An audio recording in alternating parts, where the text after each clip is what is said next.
மேல்நிலை 2ஆம் ஆண்டு மாணவ மாணவிகள் அனைவருக்கும் காலை வணக்கம். இயல் 6 விரிவானம் நடிகர் திலகம் பாலச்சந்திரன் சுள்ளிக்காடு சென்ற வகுப்பில் பார்த்தோம். அதனுடைய தொடர்ச்சி இன்று பார்க்க இருக்கிறோம். நடிப்புலகின் சக்கரவர்த்தி என்று அழைக்கப்படும் சிவாஜி கணேசன், அவரை பற்றி என்னை போல் சிவாஜி நடிப்பார், ஆனால் என்னால் தான் சிவாஜி போல் நடிக்க முடியாது, மார்லன் பிராண்டோ அவர்கள் கூறினார். அதை பார்த்தோம். பிரெஞ்சு அரசு சிவாஜி அவர்களுக்கு செவாலியர் விருது அளித்ததை பார்த்தோம். சிவாஜி கணேசன் அவர்கள் திரைப்படத்தில் பாரதியாராகவும் வ.உ. சிதம்பரனாராகவும் வள்ளல் கர்ணனாகவும் சிவனாகவும் சத்ரபதி சிவாஜியாகவும் திருநாவுக்கரசராகவும் அலெக்ஸ் பாண்டியாகவும் நடித்த அந்த திரைப்பட புகைப்படத்தில் பார்த்தோம். அதனுடைய தொடர்ச்சி, கணேசன் பிறந்த ஊர் விழுப்புரம். கணேசன் என்பது சின்னையா கணேசன் என்பது அவருடைய இயற்பெயர், சிவாஜி கணேசனுடைய இயற்பெயர். அவர் 5 வயதாக இருக்கும் பொழுதே நாடக கம்பெனியில் சேர்ந்தார் தன்னுடைய குடும்பத்துக்காக. ஆனால் படிக்கவே இல்லை. ஆனால் மிகச்சிறந்த நடிகனாக இருந்தார். அதுக்கப்புறம் அண்ணாதுரையின் நாடகத்தில் அறிஞர் அண்ணா இயற்றிய நாடகம் சத்ரபதி சிவாஜி. அந்த சிவாஜி நாடகத்தில் தான் பெரியார் வி.சி. கணேசனுக்கு பதிலாக சிவாஜி கணேசன் என்ற பெயரிட்டார். அதை பார்த்தோம். முதல்ல பராசக்தி என்ற திரைப்படத்தில் நடிக்க முதலில் ஏவிஎம் ஸ்டுடியோவுக்கு வருகிறார். இந்த பராசக்தி படம் தான் இந்த சிவாஜி கணேசனை அரங்கத்தில் ஏற்றப்பட்ட ஒரு மிகச்சிறந்த திரைப்படமாக இருந்தது. இதுவரை பார்த்தோம். அன்பு மாணவ மாணவிகளே, அடுத்தது வீரபாண்டிய கட்டபொம்மன். வீரபாண்டிய கட்டபொம்மன் என்றால் யாருமே தெரியாதவர்கள் இருக்க முடியாது. அப்படிப்பட்ட ஒரு வீரபாண்டிய கட்டபொம்மன். அவர் படத்தில்தான் மிகவும் சிறப்பு வாய்ந்த சிவாஜி கணேசனாக, வீரமும் திறமையும் வாய்ந்த சிவாஜி கணேசன் வீரபாண்டிய கட்டபொம்மனாக நடத்திய திரைப்படம் நாம் பார்த்திருக்கிறோம். வீரபாண்டிய கட்டபொம்மன் என்ற திரைப்படம் தான் சிவாஜி கணேசனை உலக பிரசித்தி பெற்ற நடிகனாய் மாற்றியது. இந்த வீரபாண்டிய கட்டபொம்மன் என்றால் நம்மளுக்கு ஞாபகத்தில் வருவது, கைத்தாறு என்ற இடத்தில் அவர்களை தூக்கிலிடப்பட்டனர் ஆங்கிலேயர்கள். அதற்கு காரணம், வரி கட்ட வேண்டும் என்று ஆங்கிலேயர்கள் அவர்களை துன்புறுத்தி பாளையங்காரர் அவர்கள் போரிட்டு வீரபாண்டிய கட்டபொம்மனை தூக்கிலிட்டனர்.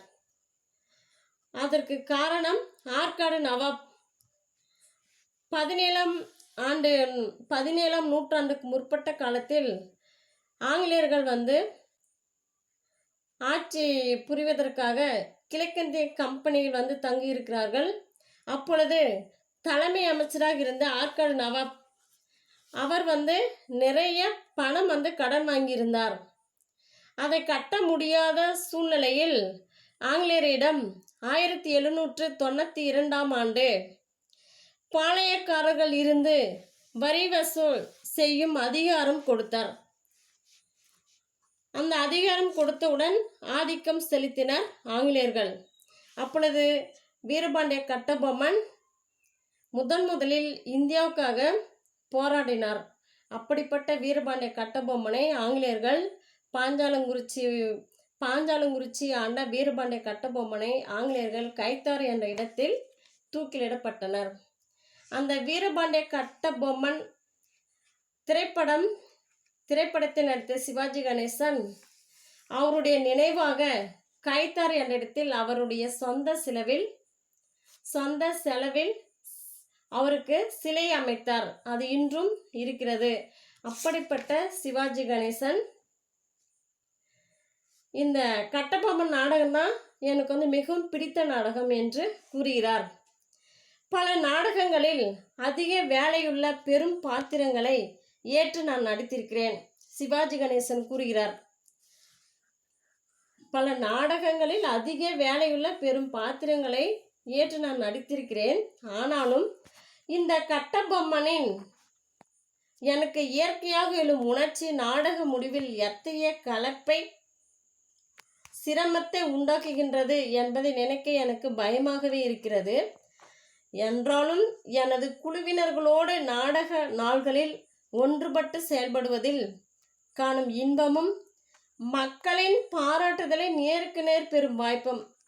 வீரபாண்டிய கட்டபொம்மன் அவனை பற்றி, சிவாஜி கணேசனை பற்றி மக்கள் நேருக்கு நேராகவே என்னது புகழ்ந்தார்கள். அது நான் பார்க்கும் வாய்ப்பு, நேருக்கு நேர் பெறும் வாய்ப்பும் எனக்கு எதிலும் பெற முடியாத ஒரு தனி மகிழ்ச்சியை தருகிறது என்ற உண்மை ஒன்றே எனக்கும் கிடைக்கும் பெரும் ஆறுதலாகும் என்று நடிகர் திலகம் சிவாஜி கணேசன் கூறுகிறார். அப்படிப்பட்ட சிறப்பு வாய்ந்த சிவாஜி கணேசன் இந்த வீரபாண்டிய கட்டபொம்மன் நாடகத்தில் அந்த நாடகத்தின் வசனம் ஏதும் ஞாபகம் இருக்கிறதா என்று ராஜநாத் சிவாஜி கணேசனிடம் கேட்கிறார். தலை போனாலும் மறக்க முடியுமா? ஒரு வசனம் எங்களுக்காக சொல்ல முடியுமா என்று ராஜநாத் கேட்கிறாரு சிவாஜி கணேசனிடம். ராஜநாத் கேட்ட கேள்வியால் நான் பயந்து போனேன். பாலச்சந்திரன் அவர் சொல்றாரு, ராஜநாத் சிவாஜி கணேசன் கேட்ட கேள்வியை நினைச்சு நான் பயந்து போனேன். யாரிடம் இதை கேட்கிறோம் என்று ராஜநாத் யோசிக்கவில்லையா? அவரை சிவாஜி கணேசன் கோபித்துக் கொள்வார் என்றே நான் நினைத்தேன். ராஜநாத் கேட்டதனால் சிவாஜி கணேசன் கண்டிப்பா கோபித்துக் கொள்வார் என்று நினைத்தேன் என்று பாலச்சந்திரன் கேட்கிறாரு. ஆனால் நம்ப முடியாத அந்த அதிசயம் அப்பட்டமாய் நிகழ்ந்து ஏறியது. சிவாஜி கணேசன் சிறிது நேரம் கண்மூடி கை கூப்பி அமர்ந்திருந்தார். சிவாஜி கணேசன் தன்னுடைய கொஞ்சம் சிறிது நேரத்தில் கண்ணெல்லாம் மூடிக்கொண்டு கையெல்லாம் கை கூப்பி அமர்ந்தார். பிறகு மெதுவாக குனிந்து இடது கையால் வேட்டியின் தலைப்பை பிடித்து மெதுவாக நிமிர்ந்து சட்டென விஸ்வரூபம் எடுத்தது போல திரும்பி நின்றார். விஸ்வரூபம் எடுத்தது போல திரும்பி நின்றார். நாங்கள் மிரண்டு போனோம். அவர் செய்த அந்த விஸ்வரூபத்தை பார்த்து நாங்கள் மிரண்டு போனோம். உயரம் குறைவான வயதான எங்களிடம் இவ்வளவு நேரம் இயல்பாய் பேசி கொண்டிருந்த சிவாஜி கணேசன் அல்ல அது. அந்த நிகழ்வு மனித ஆத்மாவை நடுநடுங்க வைத்த வீரபாண்டிய கட்டபொம்மன் தான் அது. அந்த விஸ்வரூபம் போல இருந்தது என்பதே வீரபாண்டிய கட்டபொம்மன் மாதிரி இருந்தார். சூரியன் அஸ்தமனம் ஆகாத பிரிட்டிஷ் சாம்ராஜ்யத்தின் பிரதிநிதியான ஜாக்சன், அந்த பிரிட்டிஷ் சாம்ராஜ்யத்தின் பிரதிநிதியார ஜாக்சன், அந்த ஜாக்சன் துறைக்கு நேராக ஆதி தமிழக வீர பௌருஷத்தின் சிங்க கர்ஜனை முழங்கியது. அந்த ஜாக்சன் துறைக்கு முன்னாடி சிங்கம் கர்ஜிப்பது போல முழங்கியது அவருடைய பேச்சு. எப்படி என்றால், நீ ஏர் பிடித்தாயா, களை வெட்டினாயா, கஞ்சி களையம் சுமந்தாயா, அங்கு கொஞ்ச விளையாடும் எங்கள் குலப்பெண்களுக்கு மஞ்சள் அரைத்து கொடுத்தாயா, நீ என்ன எனக்கு மாமனா மச்சானா மானங்கெட்டவனே என்று வீரபாண்டிய கட்டபொம்மன் ஜாக்சன் துறைக்கு நேராக கேள்வி எழுப்புகிறார். தமிழக மக்களை சிலிர்த்தெழச் செய்த உலக பிரசித்தி பெற்ற அந்த வசனத்தை கொஞ்சமும் மறக்காமல் ஏற்ற இரக்கத்துடன் ஒரே முச்சில் சொல்லி முடித்து, எப்படி நீ ஏர் பிடித்தாயா, களை வெட்டினாயா, கஞ்சி களையம் சுமந்தாயா, அங்கு கொஞ்சி விளையாடும் எங்கள் குலப்பெண்களுக்கு மஞ்சள் அரைத்து கொடுத்தாயா, நீ என்ன எனக்கு மாமனா மச்சானா மானங்கெட்டவனே என்று கேள்வி கேட்டு முடித்து நெற்றியில் வியர்வையை வடித்துவிட்டு சிவாஜி கணேசனாய் சுருங்கி சோபாவில் திரும்பி வந்து உட்கார்ந்து எங்களை ஆழமாக ஒரு முறை பார்த்தார். அந்த வினா கேட்டுட்டு அமைதியாக சோபாவில் உட்கார்ந்து கொண்டு ஆழமாக ஒரு முறை பார்த்தார். எங்களை பார்த்தார். ஜான் பாலும் ராஜ்நாத்தும் மௌனத்தில் ஆழ்ந்திருந்தார்கள். அவர்களுடைய பேச்சை கேட்டு, சிவாஜி கணேசன் நடித்த அந்த பேச்சை கேட்டு ஜான்பாலும் ராஜீவ்நாத்தும் மௌனத்தில் ஆழ்ந்திருந்தார்கள். அன்பு மாணவ மாணவிகளே, சிவாஜி கணேசன் பெற்ற விருதுகள் பார்ப்போம். இது முக்கியமானது, உற்று கவனிங்கள். சிவாஜி கணேசன் பெற்ற விருதுகள்: ஆப்பிரிக்க ஆசிய திரைப்பட விழாவில் கெய்ரோ சிறந்த நடிகருக்கான விருது, கலைமாமணி விருது பெற்றார். ஆப்பிரிக்க ஆசிய திரைப்பட விழாவில் கெய்ரோ சிறந்த நடிகருக்கான விருது, கலைமாமணி விருது பெற்றார். பத்மஸ்ரீ விருது, பத்மஸ்ரீ விருது அது தாமரை திருன்னு சொல்வோம், அந்த விருதும் பெற்றார். பத்மபூஷன் விருது, தாமரை அணி, தமிழில் தாமரை அணி, பத்மபூஷன் விருது, தாமரை அணி விருது பெற்றார். செவாலியர் விருது, தாதா சாஹேப் பால்கே விருது. இத்தனை விருதுகள் பெற்றவர் சிவாஜி கணேசன். ஆப்பிரிக்க ஆசிய திரைப்பட விழாவில் கெய்ரோ சிறந்த நடிகருக்கான விருது, கலைமாமணி விருது, பத்மஸ்ரீ விருது, தாமரை திரு, பத்மபூஷன் விருது, தாமரை அணி, செவாலியர் விருது, தாதா சாஹேப் பால்கே விருது. இந்த விருதுகள்லாம் சிவாஜி கணேசன் பெற்றார். அடுத்து இதனுடைய தொடர்ச்சி. மலையாளத்தில் சரித்திர புராண நாடகங்கள் இல்லையா என்று சிவாஜி கணேசன் கேட்டபோது, ஜான்பாலும் ராஜீவ்நாத்தும் நானும் ஒரு நிமிடம் தலைகுனிந்து உட்கார்ந்தோம். மலையாள கவிஞர் தான் யாரு? பாலச்சந்திரன் சுள்ளிக்காடு. இந்த 3 பேர்களை பற்றி மலையாளத்தில் சரித்திர புராணம் எது இல்லையா என்று சிவாஜி கணேசன் கேட்க, ஜான்பாலும் ராஜீவ்நாத்தும் நானும் ஒரு நிமிடம் தலைகுனிந்து உட்கார்ந்தோம். ராமாயணத்தை அடிப்படையாக கொண்டு CN ஸ்ரீகண்டன், சாகேதம், கஞ்சன, சீதா, லங்காலட்சுமி என்று 3 நாடகங்கள் எழுதியிருக்கிறார். ராமாயணத்தை அடிப்படையாக கொண்டு CN ஸ்ரீகண்டன்,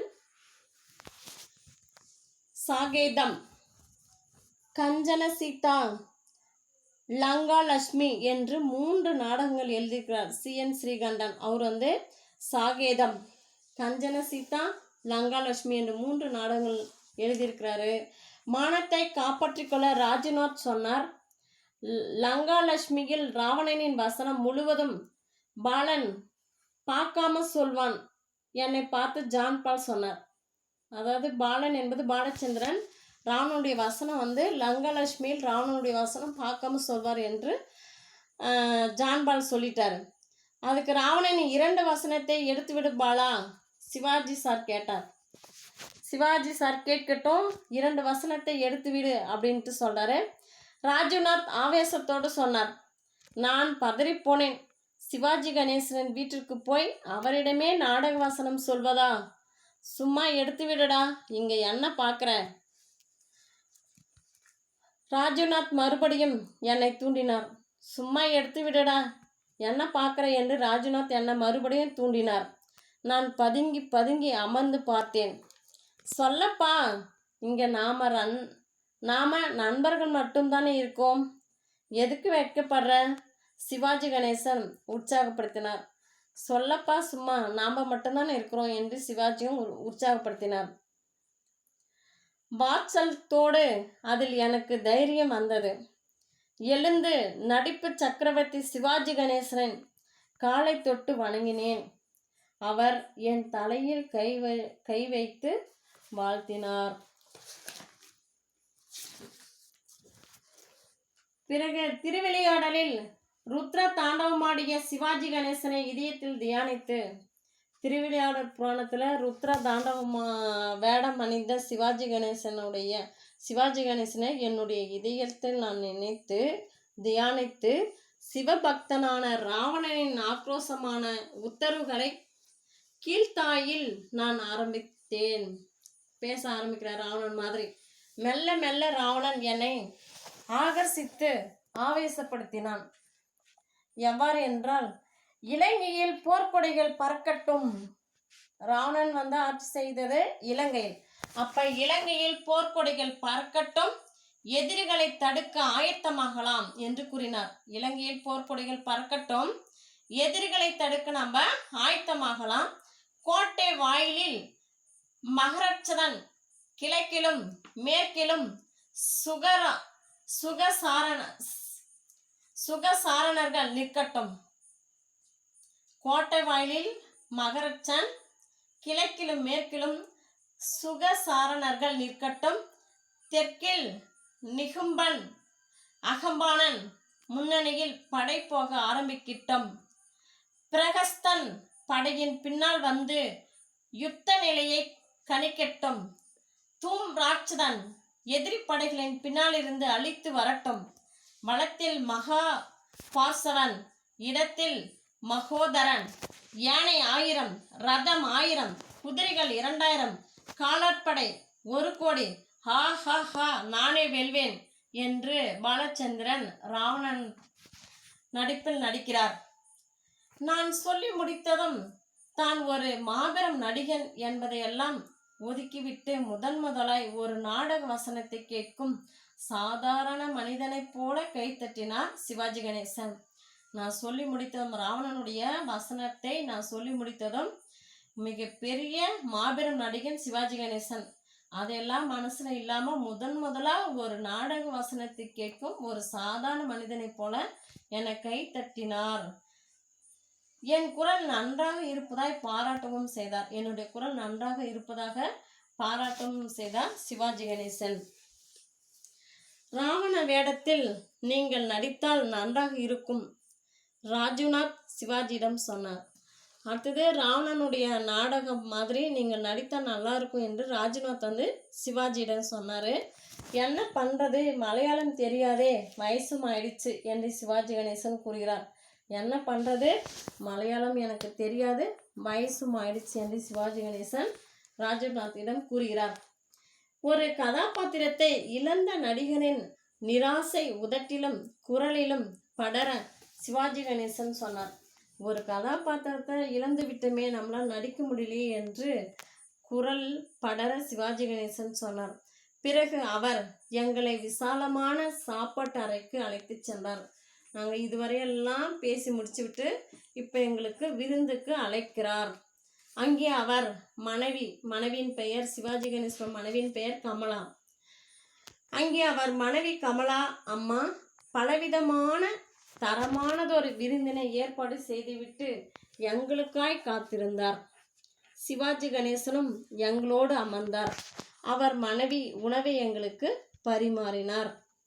திரும்பி வரும்போது வாசல் வரை வந்து அந்த திராவிட தம்பதிகள் எங்களை வழி அனுப்பினார்கள். திராவிட தம்பதிகள் என்பதை சிவாஜி கணேசன் அவங்களுடைய மனைவி கமலம்மாள் எங்களை வழி அனுப்பினார்கள். இரவு வணக்கம் சொல்லி கையசைத்து நிற்கும் சிவாஜி கணேசனையும் அவரின் மனைவியையும் பார்வையிலிருந்து மறையும் வரை பார்த்து கொண்டே வந்தேன்.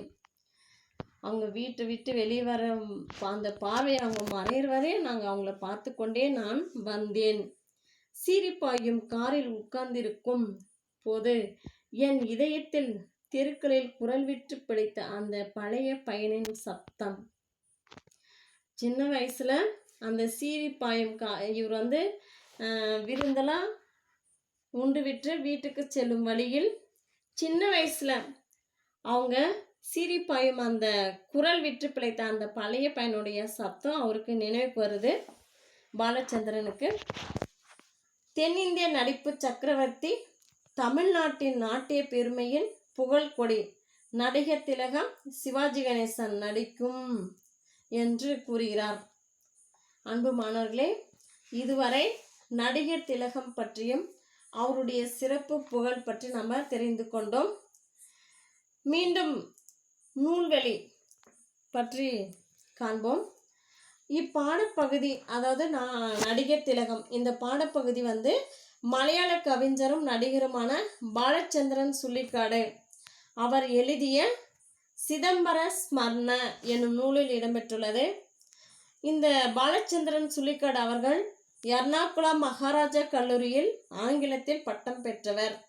இவர் இயற்றிய சிதம்பர ஸ்மரண அந்த நூலை தமிழில் கே.வி. சைலஜா அவர்கள் சிதம்பர நினைவுகள் என்னும் தலைப்பில் தமிழில் மொழிபெயர்த்துள்ளார்.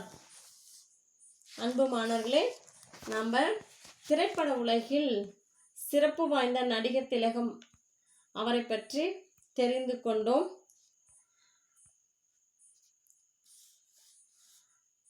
அவர்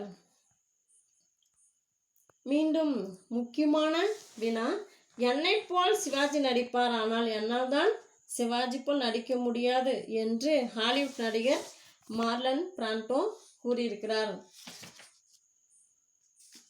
சிவாஜி கணேசன் பெற்ற விருதுகள்: ஆப்பிரிக்க ஆசிய திரைப்பட விழாவில் கெய்ரோ சிறந்த நடிகருக்கான விருது, கலைமாமணி விருது, பத்மஸ்ரீ விருது தாமரை திரு, பத்மபூஷன் விருது தாமரை அணை, செவாலியர் விருது தாதா சாஹேப் பால்கே விருது.